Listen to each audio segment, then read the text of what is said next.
Bien, ahora sí que estoy grabando. Bueno, entonces, bienvenido a esta sesión de Escuela Bíblica Dominical de Jóvenes.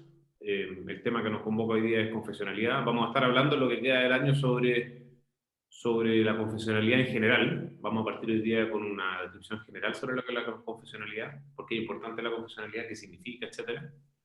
Y después, bueno, en sucesivas clases vamos a ver otros contenidos. Los invito a tener un momento de oración para que el Señor nos acompañe esta mañana. Señor, gracias por el privilegio que nos das de poder reunirnos en torno a tu palabra, para escudriñarla, para conocerla.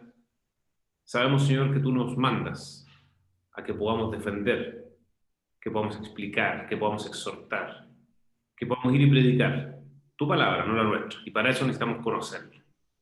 Gracias por el privilegio de tenerla en nuestras manos, pero partimos pidiendo perdón porque no somos diligentes, porque no la conocemos como debiéramos, porque este tesoro maravilloso que tú nos has regalado lo tenemos enterrado.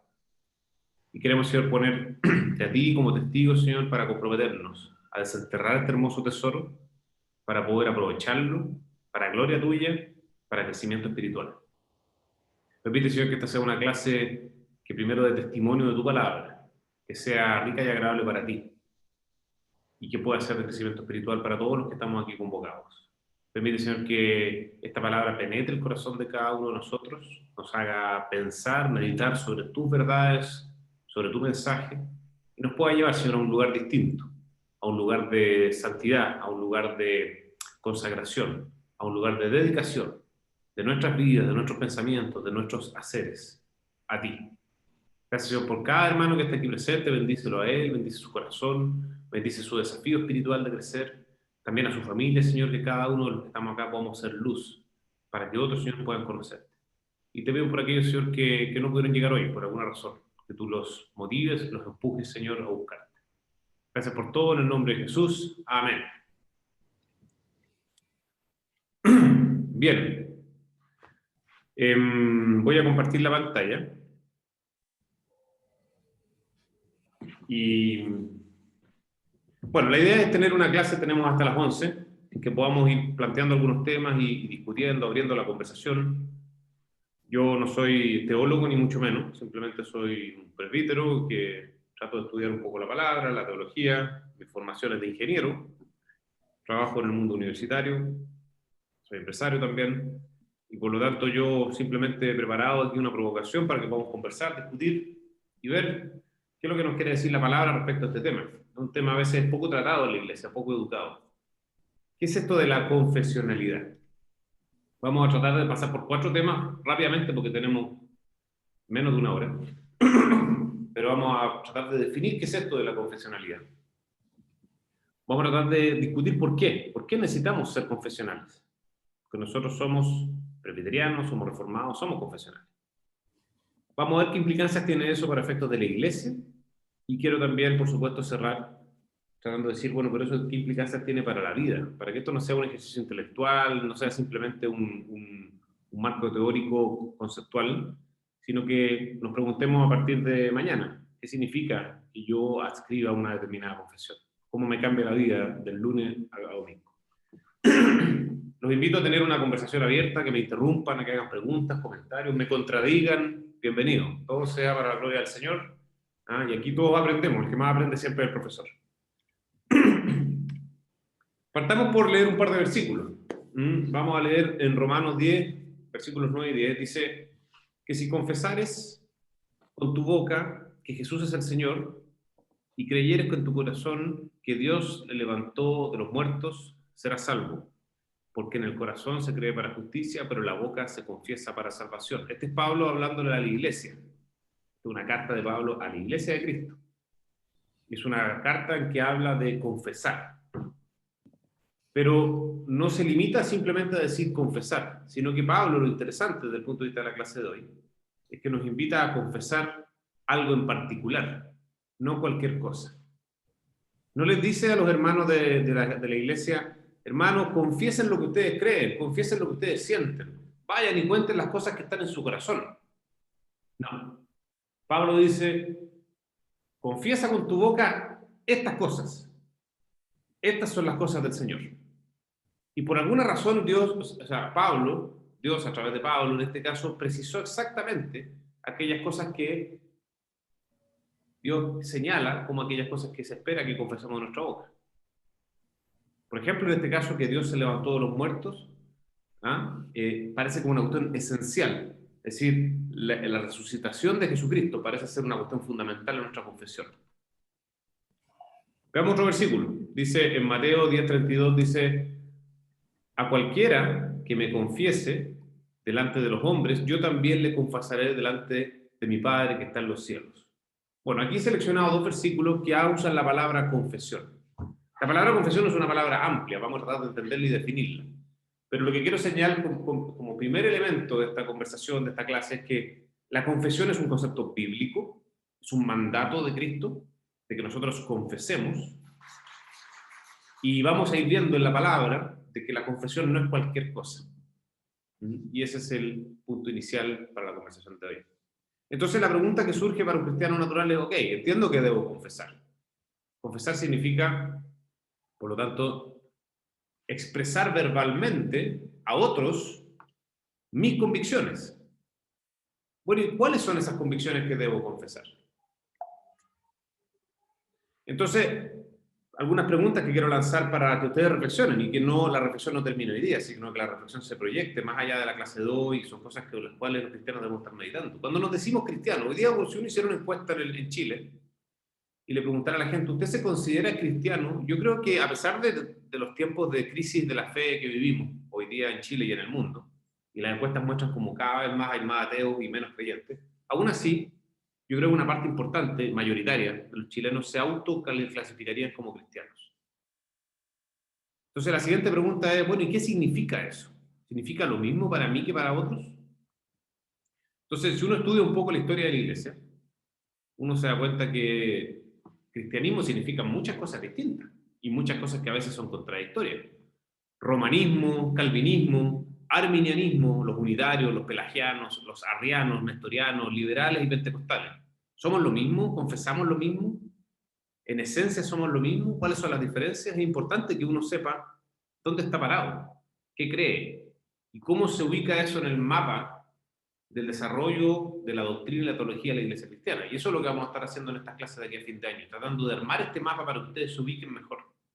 Yo elegí aquí algunas tendencias, algunas de la Iglesia inicial, como el arrianismo, el pelagianismo, el nestorianismo, y otras más tardías, como los calvinistas o los arminianos, y algunas más posmodernas, como los liberales y los pentecostales. ¿Entendemos bien cada una de esas cosas? Nosotros en particular nos declaramos cristianos en la Iglesia presbiteriana, y la pregunta es, ¿sabe qué significa esto? Por ejemplo, ¿somos cristianos? ¿Qué significa ser cristiano? ¿Somos reformados? ¿Qué significa ser reformados? ¿Somos bíblicos? Presbiterianos. Son 4 atributos, 4 adjetivos que usamos mucho para tratar de explicarle a otros en qué creemos nosotros y cómo nos distinguimos, por ejemplo, de los católicos romanos. Entonces, partamos por el punto 1 que dice, ¿qué es confesionalidad? Yo siempre digo, como yo soy profesor en varias cosas, siempre digo, cuando uno quiere partir conversando sobre una idea, sobre un concepto, lo primero es definir el concepto. Y para eso usemos nuestro manual de la Real Academia Española. Entonces ahí hay una serie de acepciones. Por ejemplo, dicho de una persona, expresar voluntariamente sus actos, ideas o sentimientos verdaderos.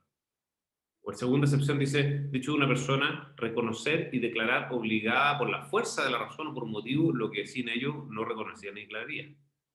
Dicho de un penitente, declarar al confesor. Dicho de un confesor, oír al penitente. Entonces, probablemente en estas acepciones la que más califica cuando estamos hablando de confesión en un contexto de nuestras convicciones teológicas tiene que ver con el punto 1. Expresar voluntariamente sus actos, ideas o sentimientos verdaderos.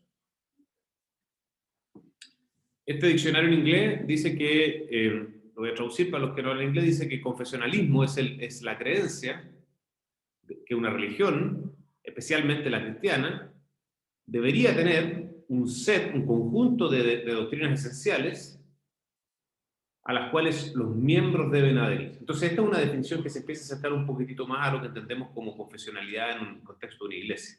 Es un conjunto de doctrinas esenciales, y la palabra esencial no es casualidad, sino es un conjunto de doctrinas punto. Es un conjunto de doctrinas esenciales a la cual los miembros de esta iglesia deben adherir. Es decir, aquí hay un acto de alguna manera de imposición. Interesante. Ya no es todo lo voluntario que a lo mejor uno podría haber pensado. Cuando uno mira la lógica de las confesiones como concepto general, uno distingue en la historia de la humanidad dos grandes épocas, en la historia del cristianismo. La primera época asociada a esas definiciones más simples, más cortas, que tuvieron que ver con los credos, ¿cierto? Conocemos el credo de los apóstoles, el credo de Nicea, Anastasio.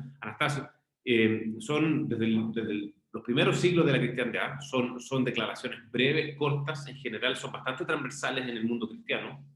Lo compartimos con muchos hermanos cristianos, con los católicos, con los pentecostales, no necesariamente con todos, pero mucho más amplio. Y hay una segunda ola que tuvo que ver con lo que pasó en la Reforma, donde surgen estas famosas confesiones más detalladas, donde nos empezamos a distinguir de alguna manera de otros cristianos, por ejemplo de los católicos romanos, en donde tenemos un nivel de profundidad mucho mayor, una teología mucho más elaborada, más profunda, con más detalle, y por lo tanto, que apuntan a un grupo de cristianos más reducido, ¿cierto? Somos menos los cristianos que tomamos estas confesiones. Entonces, en el mundo de las confesiones, usando la confesión como un concepto general, tenemos distintos... Disculpa, Daniel. ¿Perdón? Disculpa la interrupción. ¿Podrías volver a la diapositiva de antes? Discúlpame. Vuelvo. Tú sabrás cómo son en la universidad los alumnos, hay veces hacen eso. Bienvenido, se me ha entretenido. Que sea la última vez. Ya, gracias. ¿Quieres comentar algo? No, es que le estoy tomando print pantalla y justo no alcancé a esa porque está... Esto va a estar disponible en todo caso, ¿no? Por eso lo estamos grabando. Si alguien quiere repasar o retomar o quiere el PowerPoint, se lo puedo hacer llegar. Entonces tenemos una serie de mecanismos históricos con distintos nombres que se han usado en la historia de la cristiandad en los últimos 2000 años, que buscan conducir esta lógica de un documento formal donde se establecen ciertas doctrinas. Tengo un perro aquí al lado que anduvo gritando. Credos, confesiones, catecismos, cánones, artículos de fe, reglas de fe, declaraciones de fe, instrucciones, manuales, etc. Todo ese tipo de cosas están presentes en la iglesia. Y son distintos. Los catecismos, por ejemplo, están escritos en función de preguntas y respuestas. Las confesiones más bien están expresadas como declaraciones. Y así, cada una de estas tiene particularidades propias. ¿Qué contienen en general estas declaraciones? Una explicación de la fe, una interpretación común. La palabra interpretación nos vamos a tener después, muy importante. Porque una cosa es tener la palabra, la Biblia revelada, que muchas veces es compleja, sofisticada, y otra cosa es que entendemos. Distintos cristianos, respecto de los mismos versículos, respecto de los mismos pasajes, hemos interpretado cosas distintas.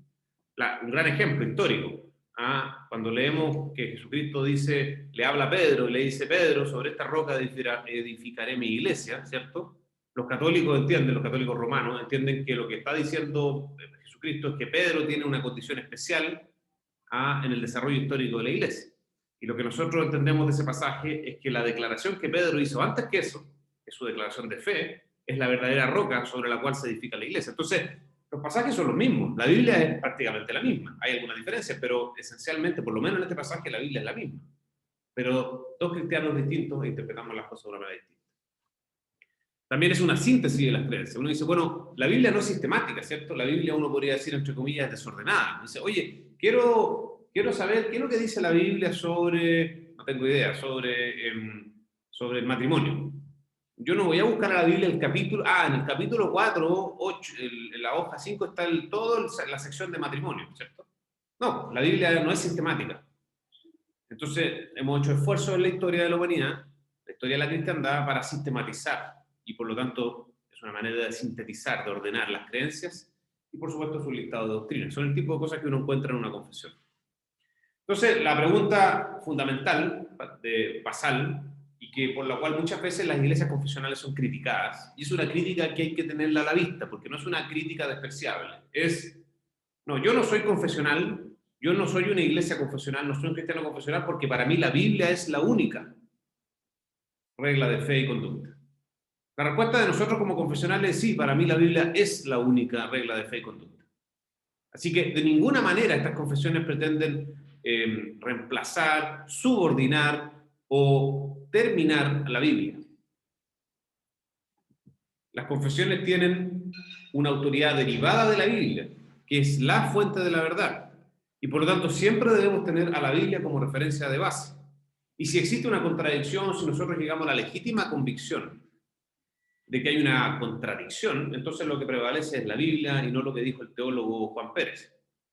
Nosotros siempre estamos revisando a la luz de las Escrituras lo que creemos, reformando, siempre reformando, el gran lema de la Iglesia reformada de la historia, ¿cierto? Por lo tanto, ninguna de estas confesiones tiene una condición sagrada, una condición de inerrabilidad, una condición de perfección. Son textos humanos, escritos a la luz de las Escrituras, y nosotros los podemos considerar más apegados o menos apegados a la interpretación bíblica. Y son muy importantes porque son formativos, educativos, didácticos, pero en ningún caso reemplazan a la Biblia o tienen una categoría equivalente a la Biblia. Veamos lo que dice esta declaración de fe de la Alianza Reformada Mundial. Dice, a través del curso de la historia de la Iglesia se han adoptado varios credos y confesiones de fe para aclarar algunas enseñanzas bíblicas, Estos documentos y otros similares conllevan la autoridad de sus creadores y aquellos que lo han adoptado. Por lo tanto, deben ser respetados por todas las generaciones subsiguientes. Sin embargo, no son infalibles y donde sea necesario actualizarlos o adaptarlos, porque no van de acuerdo al entendimiento de las enseñanzas bíblicas de la época, la Iglesia tiene la libertad, y yo le agregaría la obligación, eso es una agregación mía, de ejecutar tales adaptaciones. Es lo que ha ocurrido en la historia. Nosotros, por ejemplo, como Iglesia Presbiteriana, de todas las cientos de confesiones reformadas que hay, estamos vamos a explicar por qué, apalancados en la confesión de Westminster. Pero la misma confesión de Westminster está lejos de ser perfecta. Incluso ha sufrido distintas modificaciones y agregaciones en el tiempo. Y ahí no aplica el Apocalipsis 22:11, o no me acuerdo el versículo, el último pasaje, penúltimo pasaje de la Biblia, que dice que no podemos agregar ni sacar nada. Estos son documentos humanos y son perfectibles. Pero nos dan cierta estabilidad y vamos a hablar sobre eso. Algunos ejemplos de confesiones, credos, por ejemplo, los antiguos, los más tradicionales, el credo apostólico, ese es un credo que probablemente hemos aprendido y repetimos, y nosotros lo reconocemos, el credo Anastasio, el credo de Nicea. Esos tres credos fueron credos de los primeros 3-4 siglos de la Iglesia. Y son bastante elementales en tiempos que se discutían cosas elementales. Por ejemplo, se discutía sobre la deidad o no de Jesucristo. Se discutía sobre la existencia o no de la Trinidad y cuál era el concepto de la Trinidad. Esas eran las discusiones de los primeros siglos de la cristiandad. Y estos credos vinieron a establecer ciertas verdades que no son explícitas en la Biblia. Ustedes saben, por ejemplo, que la palabra Trinidad no aparece en ninguna parte de la Biblia. Y nosotros somos trinitarios. Bueno, en algún minuto teníamos que ponernos de acuerdo y decir, bueno, ¿somos trinitarios o no somos trinitarios? ¿Qué significa ser trinitario? Bueno, estos credos avanzaron en eso, pero son bastante sencillos y simples.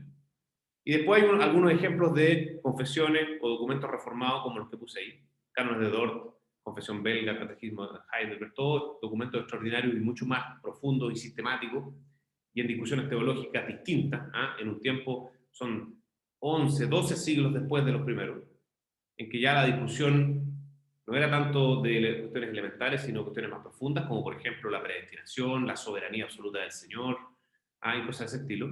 Y puse en negrito los estándares de Westminster, que son básicamente 3 o 4, pero 3 los esenciales, porque para nosotros como presbiterianos son una piedra angular. Bueno, si ustedes tienen preguntas me interrumpen. Yo avanzo y quiero dejar al final también un tiempo para preguntas, y por eso voy a ir medio rápido. Ahora sí tengo un comentario muy breve. Vale. Que me pareció muy interesante lo que dijiste, que Pedro no era la roca, sino su confesión de fe. Y me parece que es válida la concordancia con Gálatas 1, donde Pablo dice, si alguien, ya sea nosotros o incluso un ángel del cielo, les predica otra buena noticia diferente de la que nosotros les hemos predicado, que le caiga la maldición de Dios. Así es, anatema, ¿cierto? Hay Y lo otro que... Sí, Dale.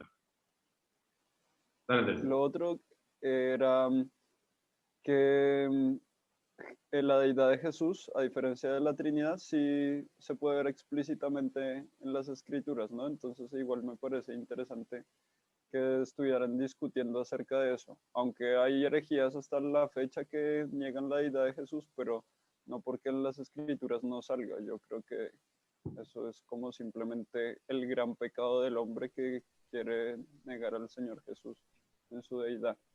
Absolutamente. Nosotros sostenemos que todas estas verdades son bíblicas y por eso las defendemos en una confesión. Si no fueran bíblicas, no las defenderíamos.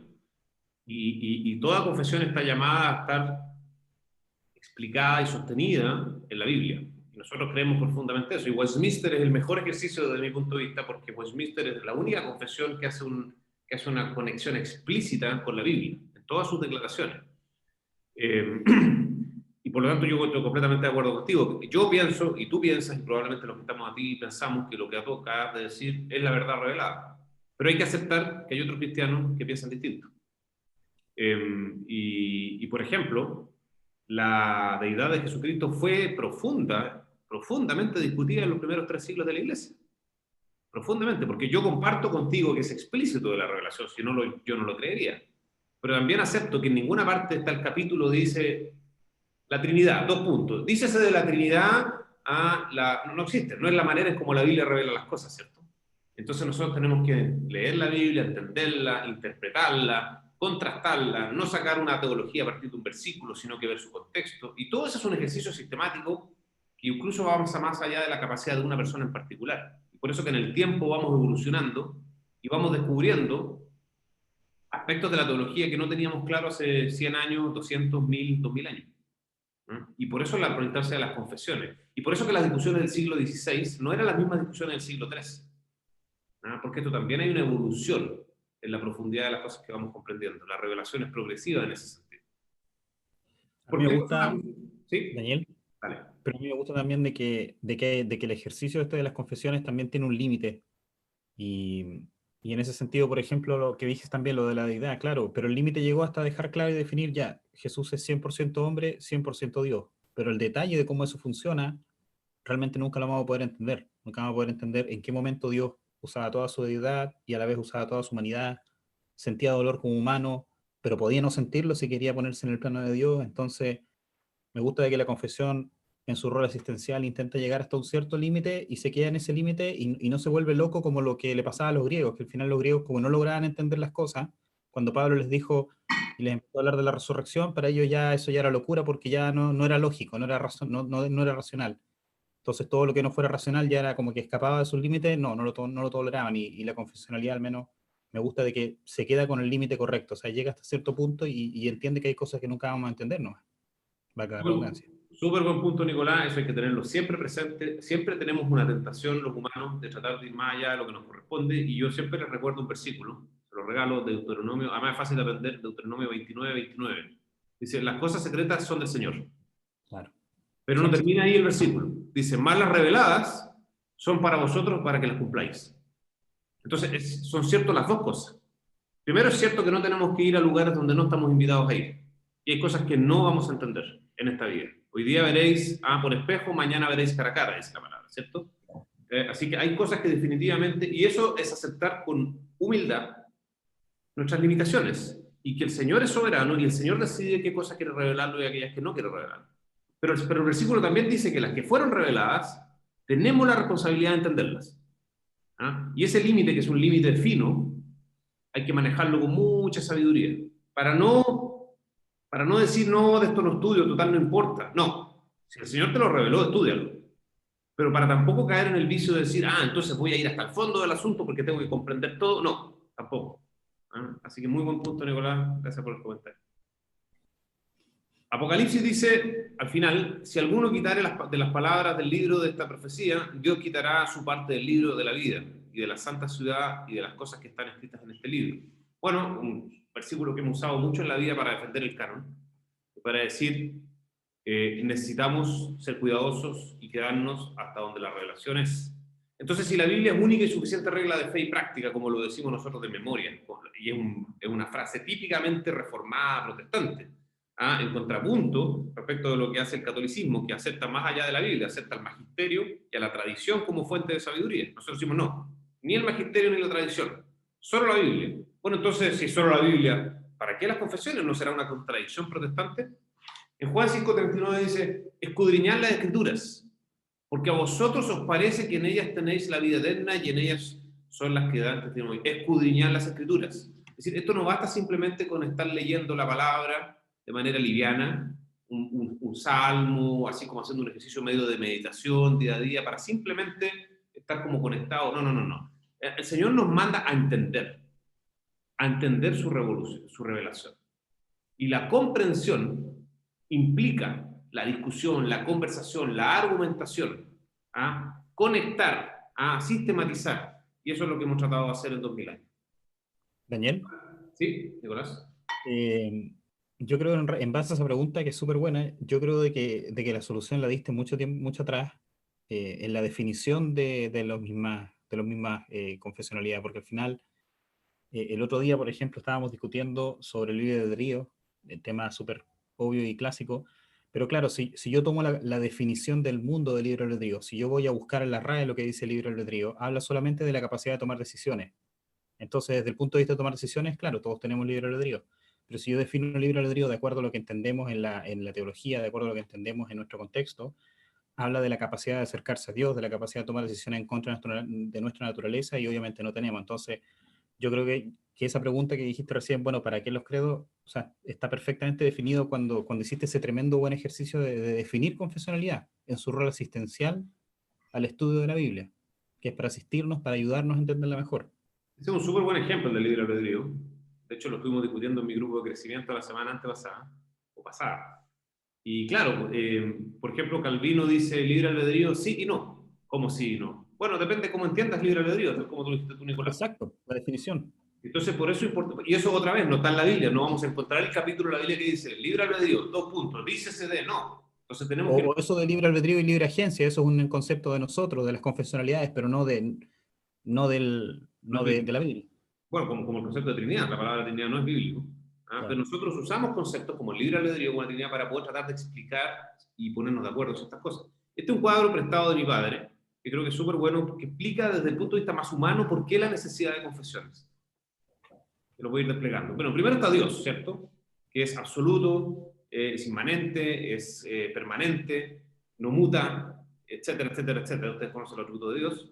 Pero Dios se revela a través de la Biblia, y la Biblia es un documento para nosotros, la palabra es inerrante, ¿cierto? Pero nosotros somos erráticos y por lo tanto somos interpretadores, y entonces la Biblia está en un cierto idioma, ¿cierto? Y después se copia y se traduce, entonces tenemos la Biblia en nuestras manos, y después ahora ya tenemos la traducción en español, pero dentro de la traducción en español hay distintas traducciones, y cada autor le puso un énfasis distinto y cambió una palabra, entonces hay versiones de cada una de las traducciones. Y entonces después las personas en 2000 años leemos, estudiamos, meditamos, oramos y vamos entendiendo ciertas cosas y vamos formando ciertas convicciones, ciertas creencias, estamos contaminados por el mundo, pertenecemos a ciertas culturas, traemos nuestro raigambre propio y entonces empezamos a tener una mirada individual, pero al mismo tiempo somos parte de una iglesia y por lo tanto tenemos una mirada colectiva, ¿cierto? Y se va conformando entonces una interpretación, un cierto entendimiento, una cierta creencia, que son diversos, y surge la iglesia A, la iglesia B, la iglesia C, y dentro de la iglesia A surge la iglesia A', A2', A3', y dentro de la prima surgen los verdes y los morados, y eso somos. Eso es la verdad, esa es la realidad. ¿Nos gusta? No, nos gustaría tener una única iglesia unida en Cristo, como dice la palabra, con un sentir común, tal como nos manda, pero la realidad es que terminamos en el mundo, que es un mundo escéptico, pagano, ateo, que está lleno de filosofías humanas y que se cruzan con estas filosofías, con teología, digamos, y por lo tanto aparecen los credos, las confesiones, los catecismos de fe, y entonces aparece una diversidad que aparecemos nosotros los reformados. Entonces, en esta vida, tal como es, esta es la realidad de las cosas, no es lo que teóricamente uno quisiera, no es como nos encantaría que fuera el mundo, pero este es el mundo que creó Dios. Dios creó un mundo de diversidad. Entonces aparece la lógica de que es inevitable de que cada hombre, cada uno de nosotros responde al mismo llamado de Dios de maneras muy distintas. Nosotros, incluso aquí, los que estamos presentes en esta misma sala, podemos tener distintas respuestas. Y por lo tanto aparece como una cuestión indispensable y no contradictoria con la lógica de sola escritura, que nosotros explicitemos lo que creemos y lo suscribamos para poder decir que pertenecemos a una comunidad, a una determinada iglesia. Entonces, esta diversidad en el cristianismo se da en la práctica, porque todos probablemente los cristianos más o menos decimos Cristo es el Señor. Los católicos dicen Cristo es el Señor, nosotros decimos Cristo es el Señor, los los pentecostales lo dicen Cristo del Señor, pero si empezamos a hablar de cosas más en detalle sobre la inerrancia de la Escritura, la interpretación literal de la palabra, la Trinidad, la teología del pacto, por poner algunos ejemplos, entonces, ¿y cuántos más? Ya Cristo es el Señor no termina siendo el paraguas común de todos nosotros. Entonces, ¿una confesión para qué? Filipenses 2 dice, completad mi gozo sintiendo lo mismo, teniendo el mismo amor, unánimes, sintiendo una misma cosa. Estamos llamados a tener una misma cosa. Estamos llamados a sentir igual. Somos miembros de una iglesia invisible, pero también de una iglesia visible. Y entonces esa iglesia visible necesita poder decir qué significa esa misma cosa. Estamos llamados a la unidad, pero no todos entendemos la Biblia de la misma manera. ¿Cómo lo hacemos entonces? Entonces Pablo, otra vez, hablándole ahora a la iglesia de Corintios, dice, porque primeramente os he enseñado lo que asimismo recibí, que Cristo murió por nuestros pecados, conforme a la Escritura, y que fue sepultado, y que resucitó al tercer día, conforme a las Escrituras, y que apareció a Cefas y después a los 12. Pablo, declarando que creemos. Pablo, insisto, no va y le dice, bueno, digan las cosas que crean. Pablo dice, esto es lo que creemos, esta es la iglesia que somos, y esta es la declaración de confesión de fe de esta nuestra iglesia, la iglesia cristiana que acaba de ser fundada en los Hechos. Entonces, una confesión de fe debe considerar símbolos. En los símbolos se declara brevemente la doctrina de toda la Escritura Santa, el Antiguo y el Nuevo Testamento, sin añadir elementos de nuestra Biblia.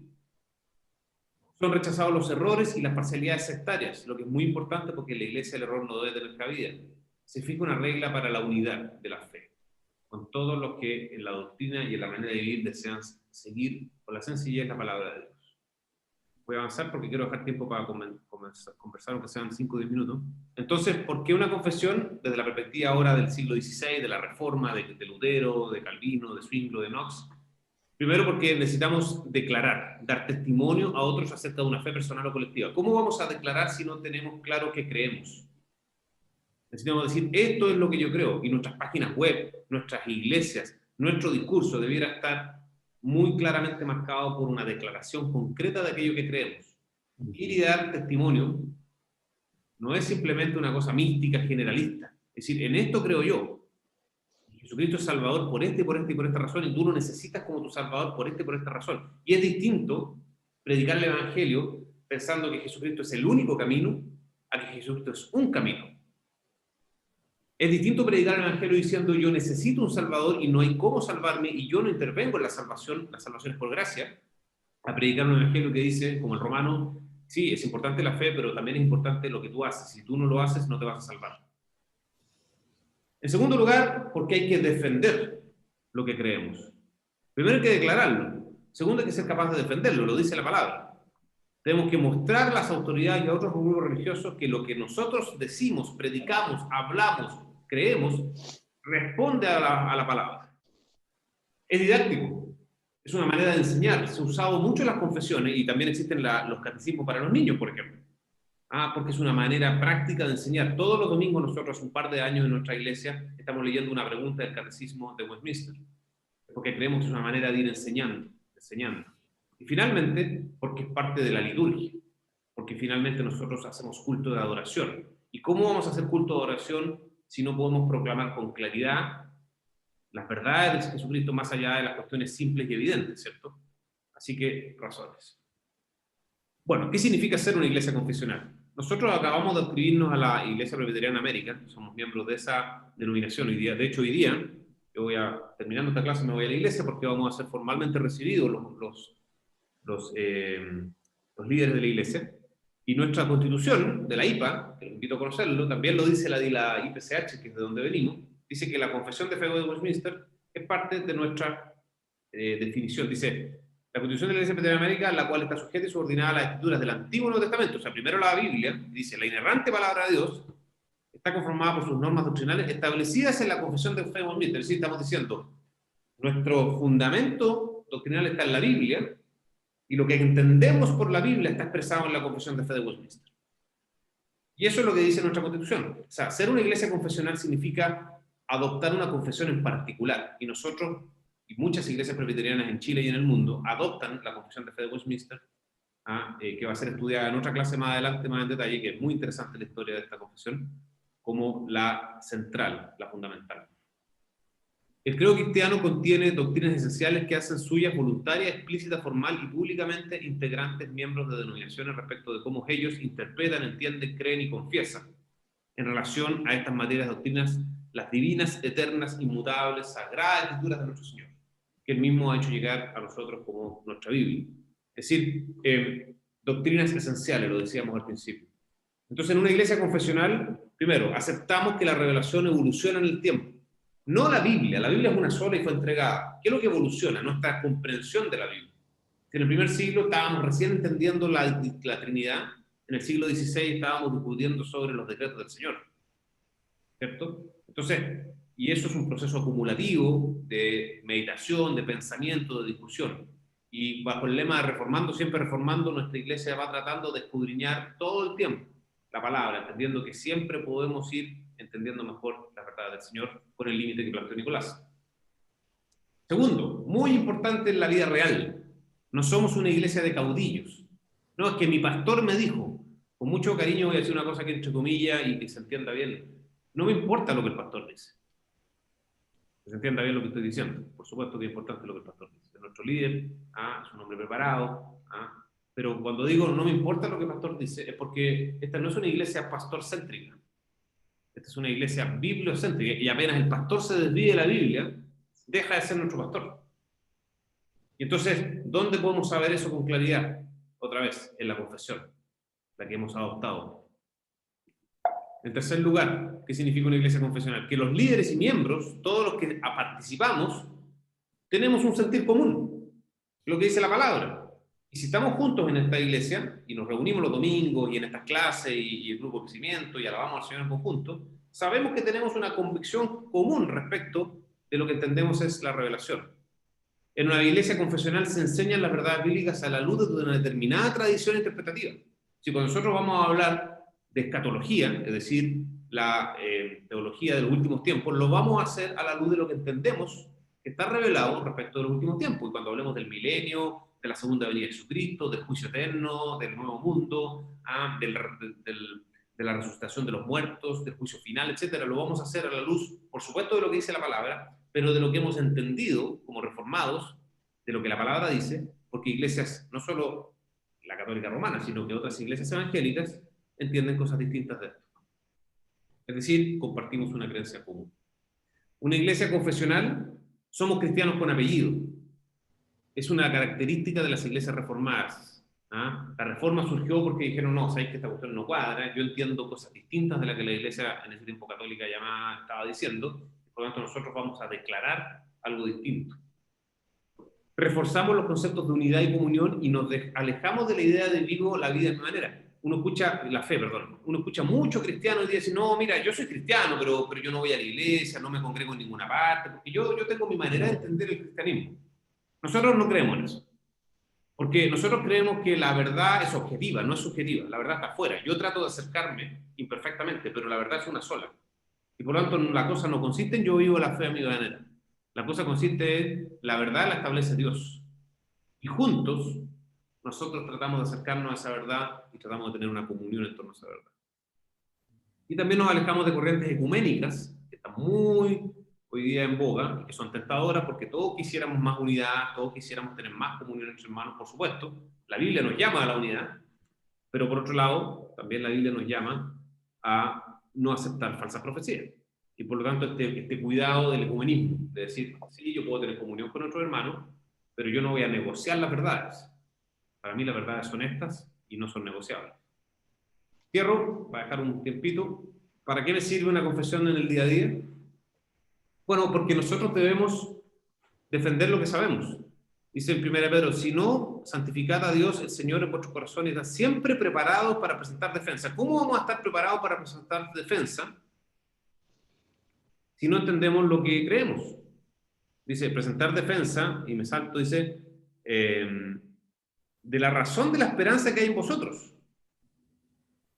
¿Puedes tú presentar defensa sólida, contundente, de la razón que tienes de la esperanza, de la salvación de Jesucristo? O, por ejemplo, en Romanos que dice, así que hermanos, ruego por la misericordia de Dios que presentéis vuestros cuerpos de sacrificio santo, agradable a Dios, que es vuestro culto racional. Hay racionalidad detrás de estas cosas. Nosotros no estamos llamados a una cosa mística y racional. Daniel, ¿Sí? ahí tengo una pregunta, pero no sé si hacerla ahora o tal vez falta poco para cerrar y la hago al final. Déjala para el final porque me quedan dos las mías. Por favor. Dale. Derribando argumentos y todo altivez que se levanta, en fin, hay varios versículos, se los dejo acá porque les voy a pasar la presentación, que hablan de, primero nosotros debemos poder defender lo que creemos. En la vida cotidiana, entonces, ¿cómo podemos hacer esto si no sabemos bien lo que creemos?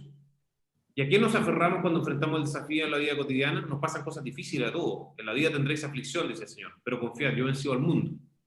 Bueno, entonces, si comprendemos de una u otra manera la revelación de Dios, ¿cómo enfrentamos la vida cotidiana? ¿Da lo mismo cómo interpretamos las verdades bíblicas? Eso ya está en nuestra pregunta. Para esa afirmación, no. ¿Tiene efectos prácticos en cómo vivimos como cristianos? Por supuesto que los tiene. Yo creo de una determinada manera o no el poder salvífico de Dios tiene efectos prácticos en mi vida cotidiana. Entonces no es lo mismo entender que la salvación es por gracia a que la salvación es por obra, por ejemplo. Y la pregunta al final para cada uno de nosotros, todos los días es, ¿yo sé bien lo que creo? ¿Puedo explicarlo con claridad, enseñarlo y defenderlo?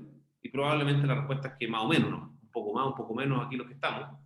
Y por lo tanto, la confesionalidad, lo que nos permite es enseñarnos a vivir mejor como cristianos. Y aquí voy a saltarlo, esto se los dejo para no matar la clase, pero aquí hay algunos ejemplos concretos de ciertas teologías, ciertas creencias que tenemos que hacen una diferencia en la vida práctica.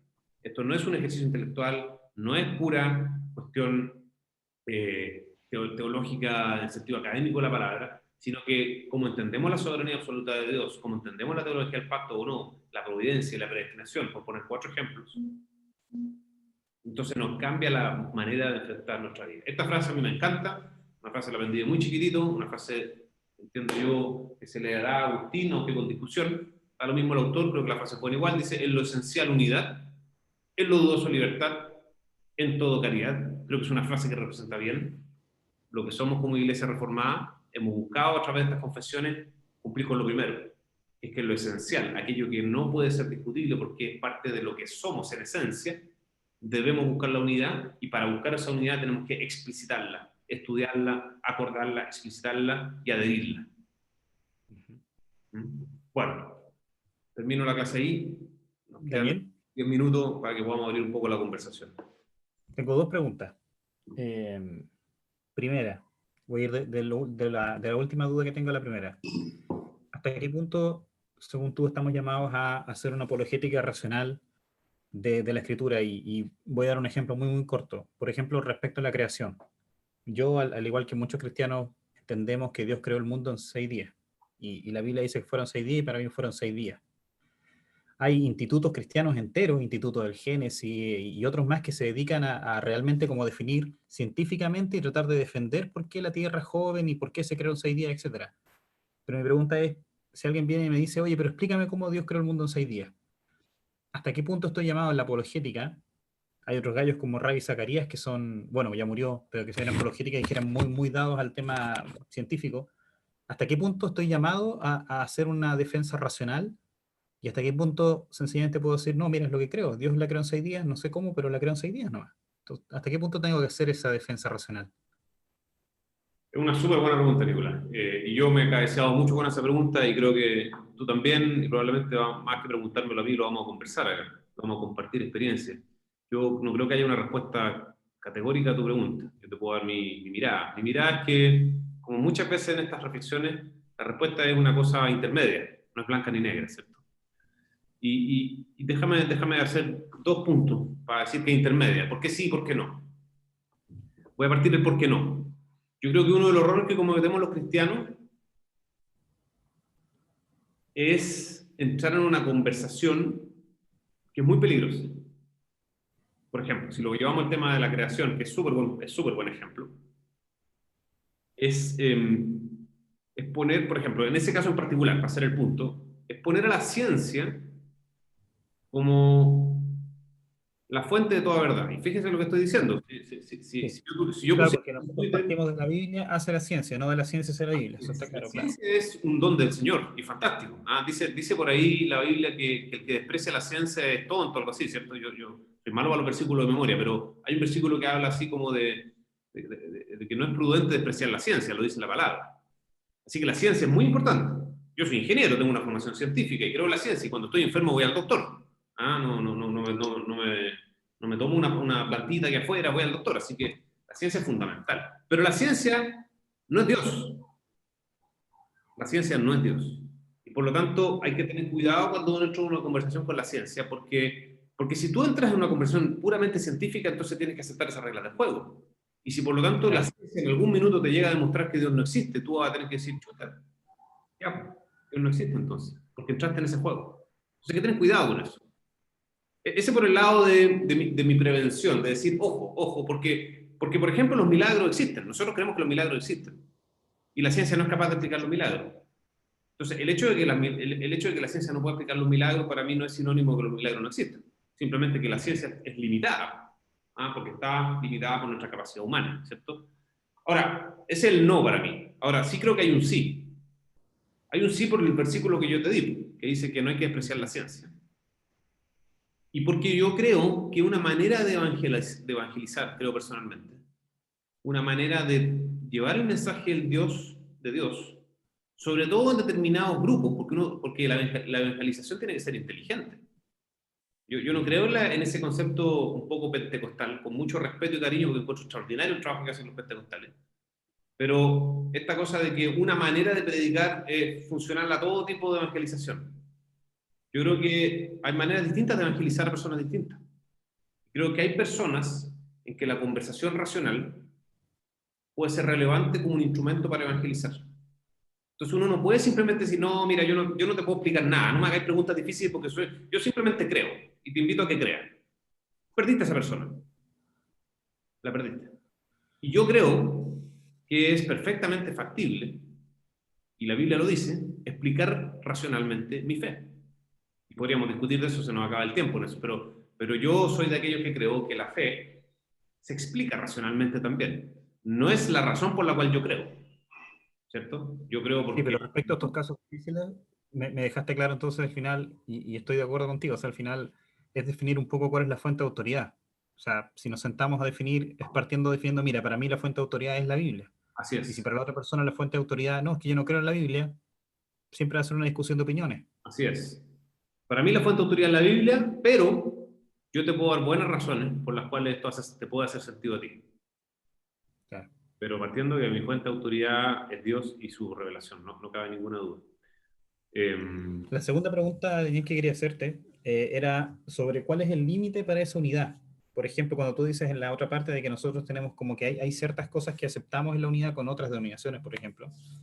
Pero ¿cuál el límite para unirnos a otras denominaciones o para estar en comunión con otras denominaciones? ¿Sería solamente la deidad, la soberanía de Dios? Porque, por ejemplo, y con este ejemplo cierro, muchos pentecostales piensan que la salvación se gana y se pierde. La están perdiendo y la están ganando cada rato. Y nosotros no, nosotros pensamos de que, o sea, tenemos claro, de acuerdo a nuestra fe, de que no, pues no la ganamos, tampoco la perdemos. Y entonces, igual podemos hacer actividades juntos, conversar, compartir, etcétera. Pero en cambio, es diferente si viene alguien y me dice, no, yo creo que Jesús, no sé, como los mormones, yo creo que Jesús era hermano de Satanás y que no es Dios. Ahí como que separamos rápidamente. Entonces, ¿cuál sería el límite? ¿El límite sería solamente ese, la deidad, o según tú habría otro límite para la unidad? ¿Estás con...? Sí. Yo creo que hay distintos tipos de unidades, déjame decirlo de manera también otra vez gris. Sorry por ser tan gris en la respuesta, pero creo que la vida es gris. Sí. Y yo diría que hay una unidad fundamental que tiene que ver con aquellas cosas que, y todo esto es discutible, pero lo voy a poner en este lenguaje, aquellas cosas que son evidentes en la revelación. O sea, a mí me parece que discutir hoy día sobre la existencia de la Trinidad nos separa en dos grupos que no tienen mucho que hacer en conjunto. Por poner un ejemplo, o por poner el ejemplo de, claro, tomando el ejemplo tuyo maniqueísta, digamos, de que esto es una lucha del bien contra el mal, o aquí hay un Dios soberano que creó todo bueno y nosotros nos corrompimos y introdujimos el mal en la tierra.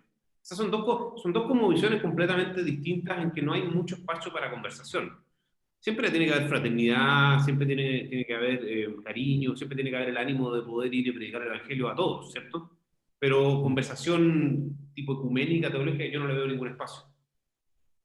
Creo que hay otros ámbitos de la revelación que son confusos, que no son tan evidentes. A propósito del Deuteronomio 29, te voy a poner un ejemplo, el milenio. Tan discutido también. Y yo diría que, a pesar de que nosotros tenemos una cierta convicción respecto de cómo interpretar el milenio, no diría que esa debería ser una razón para no poder tener comunión, poder, como decías tú, hacer cosas en conjunto. Y si un hermano tiene una interpretación distinta a la del milenio, entonces no me parece que sea de lo esencial. O otra. Pero sí, pues, lo esencial será la salvación, lo esencial será, perdón, la deidad, la soberanía de Dios, ¿será eso lo esencial? ¿Y solamente eso lo esencial? No, yo diría que es más que eso, Nicolás, porque, y yendo a la última parte de la clase, que fue un poquito rápida, pero de la aplicación práctica de esto en la vida real, es que hay ciertas doctrinas que van un poquito más allá de simplemente entender quién es Dios y sus atributos, sino que tienen que ver también cómo Dios se conecta con nosotros, y cómo ejerce soberanía, que son fundamentales desde el punto de vista de la comprensión de nuestro vivir. Entonces yo diría, y me cuesta ahora fijar el límite así en concreto, es una buena tarea para pensarla, pero déjame decirte que, por ejemplo, el hecho de la teología de la gracia, o sea, la teología de la gracia, o sea, la comprensión de que somos salvos por sola gracia de Dios, punto, me parece que también es parte de lo esencial. Y eso no tiene que ver, bueno, obviamente que tiene que ver con quién es Dios, ¿cierto? Si uno hace el análisis de la existencia de Dios, pero me parece que ahí también tiene que ver más con Dios ejerciendo su poder sobre nosotros. Me parece que en esa dimensión también hay una frontera un poco infranqueable, porque, pucha, es muy distinto entender que yo soy parte de la salvación de mí mismo al respecto de que yo no tengo nada que hacer, porque eso cambia la manera en cómo yo me aproximo a la vida en el día a día. No sé, no sé bien poner la frontera, dibujar el mapa en concreto. Es una No, no, super. es que es complicado, sí, ese es el tema, es que es complicado, porque uno tiene amigos en otras denominaciones, y siempre me he preguntado eso, o sea, al final Mira, yo te lo he voy a hacer una manejado desde los pregunta. padres, del amor, pero siempre es difícil manejar, Yo te voy a hacer ver una ese pregunta más límite. difícil que alguna vez me acuerdo de haberla conversado con algunos pastores. Nosotros somos bien cercanos y amigos de los bautistas, ¿cierto? Claro. Y hay una corriente de bautismo reformado que es, en esencia es igual a nosotros. La gran diferencia es la creencia o El no en el bautismo, bautismo de infantes, ¿cierto? El pavo bautismo. claro, de niño. Y muchas veces los pastores me dicen, bueno, pero si son bautistas reformados, la verdad es que no hay ninguna diferencia de fondo. Y yo siempre le he hecho la pregunta por molestar, Como yo no soy teólogo, me permito hacerle preguntas molestosas. Le digo, oye, pero ¿no te parece a ti que la teología del pacto es una cuestión esencial? Por supuesto. ¿No te parece a ti que el bautismo o no bautismo tiene que ver al final con la teología del pacto? En fin, no me quiero alargar ahí porque es medio latero, digamos, pero es difícil, es difícil. Es difícil, es difícil. Pero esa doctrina no es tan clara, ¿no? O sea, eh, Sproul y MacArthur o Sproul y Almouler es- eran muy amigos y tenían muchas colaboraciones en conjunto, sobre todo para defender eh, doctrinas esenciales de primer orden, como la idea del Señor Jesús o la justificación por la fe. Y bueno, hay otras que inclusive tenemos en común con el catolicismo, pero yo creo que esas que nos separan del catolicismo son la justificación por la fe y la inerrancia de las escrituras, que es la única regla de fe y práctica. Pero con pues, los hermanos bautistas yo eh, tengo comunión así como sin hallar que diferencias en la doctrina del bautismo me, me impida tener una comunión plena con ellos. Eh, Porque igual creo que ambas líneas de argumentación o de interpretación para el credo bautismo o el paido bautismo pueden defenderse desde las escrituras de manera eh, que no se atente contra ninguna otra verdad que sea esencial.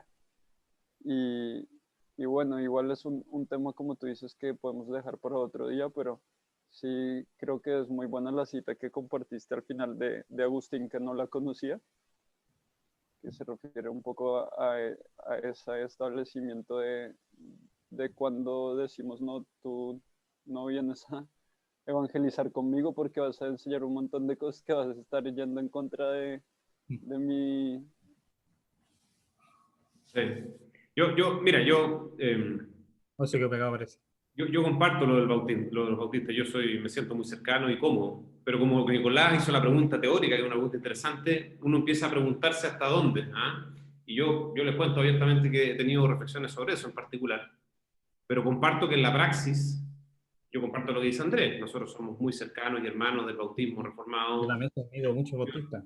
A mí me costó mucho entender el tema del bautismo de niños, o sea, me costó, pero un mundo porque yo crecí en el mundo pentecostal, entonces no me hacía ningún sentido que un bebé que no tenía idea de nada se bautizara y decía, pero ¿qué es esto? Pero claro, entendiendo bien la teología del pacto, entendiendo bien, tratando de transportar este marca de los 8 días de la circuncisión, tratando de entender, yo seré salvo yo y mi casa. Bueno, es para largo, pero sí, o sea, sí tiene sentido que está dentro del pacto, que los hijos que nacen dentro de mi matrimonio están dentro de ese pacto y por eso los bautizamos ahí. Lo que pasa es que, y no quiero aquí, y se parece que se cayó Andrés, pero no quiero contradecir a Andrés porque yo comparto la mirada de Andrés. ¿Ah? No, sí, Pero, sí, pero pero cuando uno empieza a teorizar sobre estas cosas, que es la pregunta que hizo Nicolás, que es una pregunta provocadora, digamos, difícil, yo digo, bueno, pero si la esencia de la diferencia está en cómo comprendemos la teología del pacto, yo personalmente pienso que la teología del pacto sí es una creencia fundamental de lo que creemos. Y si eso es lo que me hace la diferencia entre aceptar o no el bautismo, entonces digo, bueno, entonces no es tan menor como a veces decimos, para tratar de no tener diferencias con nuestros queridos hermanos bautistas. Y bueno, ya no peleemos sobre esto porque es discutible, pero déjeme poner un punto de interrogación compartiendo lo que dice Andrés. Yo dejo un punto de interrogación teórico y decir, bueno, pero un momento, aquí no estamos hablando de algo menor, estamos hablando de cómo comprendemos la teología del pacto. Y claro, eso es una columna vertebral de nuestra fe como reformados. Bueno, pero daba claro. largo, ¿no? Podríamos tomar un Eso día. está largo, sí, No, esos son no es niveles que tan, está creciendo, claro. no es tan menor y lo vemos en que son dos denominaciones, Sí. Claro, pero no es mayor como para que no queramos ir a evangelizar con los hermanos. eso. Y eso te lleva a la respuesta, Nicolás, de que esto no es blanco y negro, ¿cierto? Es una escala de No, grises. no, sí. Pero es difícil definir los límites. Daniel, buenísima clase, de verdad. Muchas gracias. ¿Alguien Muchas más quiere gracias. hacer estamos pasados, pero si alguien quisiera hacer algún comentario o pregunta, ¿alguien más que esté conectado? Si no, cumplimos con la hora. Ariel no se pudo conectar al final, lo intentó el computador, tuvo problemas. Bueno, la gracia es que esto está Satanás. grabado y por lo tanto va a estar disponible. No sé bien dónde, pero en alguna parte lo vamos a subir. ¿Dónde, dónde va? Ah, ya respondiste eso. Bueno, Nicolás, ahí tú eres el campeón. Yo pienso que deberíamos crear una sección en la página de la iglesia. No sé si Sí. es factible hacer eso, pero ahí deberíamos ir poniendo la Es colección. que ahí se viene, es que ahí ya se viene el sistema ese que les había hablado a ustedes hace tiempo. Entonces vamos a tener un sistema para miembros, vamos a entrar y vamos a poder sacar todo. Y lo que sí da para pensar esto es que hay que abrir una sección para invitados, po. Gente que tal vez no es de la iglesia necesariamente miembro, pero igual quiere entrar y sacar material, etc. Bueno, oye, Andrés, ¿te gustaría hacer una oración para cerrar? Bueno, gracias, hermano. Padre Santo, muchas gracias porque podemos venir a ti y reunirnos contigo en primer lugar. Ayúdanos a que cuando estamos en el lugar secreto también no solamente sepamos el privilegio inmerecido que es poder venir a ti y nos gocemos en él, sino que también, como decía el hermano Daniel, que, que también desenterremos el tesoro que es la oración, como lo es también el tesoro que es la escritura. Un hermano decía que cuando le preguntaban qué era más importante, la escritura o la oración, y él respondía que si era más importante inhalar o exhalar. Y nosotros, Padre, hoy queremos reconocer que necesitamos que tu Espíritu Santo ilumine la verdad que Él inspiró en la revelación escrita, Señor, para que nosotros podamos, Señor, encontrar la huella de la verdad histórica del cristianismo, que es una sola, a la cual queremos acercarnos cada día más, no solamente en nuestro conocimiento, sino que también en nuestra conducta, porque el arrepentimiento es un cambio en nuestras opiniones que también nos lleva a un cambio en nuestra conducta. Así que te rogamos que sigas dando en nuestras vidas más y más fruto de arrepentimiento, de rectitud, de paz, de justicia, de santidad, porque entre más llevemos frutos, tú eres más glorificado, pero reconocemos tu soberanía en todas las cosas, que tú nos das tanto el querer como el hacer, y en ese sentido nos esforzaremos diligentemente para ser siervos tuyos que no tienen de qué avergonzarse, que saben usar correctamente tu palabra, que es verdad y que nos santifica. En el nombre de Jesús. Amén. Amén. Bueno, muchas gracias por la asistencia. Fue la primera clase. Esto sí, Gracias, Daniel. el próximo domingo la clase la va a hacer el hermano Juan Carlos Carnón. Y él va a estar hablando, va a estar haciendo una clase sobre la historia, una clase más histórica sobre estas confesiones cristianas, credo y confesiones. Así que los invito a participar, a promoverlo. Es muy importante. Daniel, dentro de este programa vamos a ver las confesiones así en concreto, por ejemplo. En algún momento vamos a empezar a ver Westminster uno a uno los artículos. Sí, la clase 3 va a ser, la próxima es de la historia en general. La clase 3 la va a hacer Patricio Contese, va a ser las confesiones reformadas en particular. Y la 4 y la 5, la 4 va a ser yo, que va a ser la historia de la confesión de Westminster. Y la última de este año va a ser Pablo Bertrand, que es una mirada general de la confesión de Westminster. Y la idea es que el próximo año retomemos con un trabajo de profundización ya en detalle sobre la confesión de Westminster. Buenísimo. Les mando un abrazo. A las 11:30 del culto. Que el Señor los acompañe, que tengan una buena semana y ojalá nos veamos el próximo domingo. Chao. Gracias, bendición.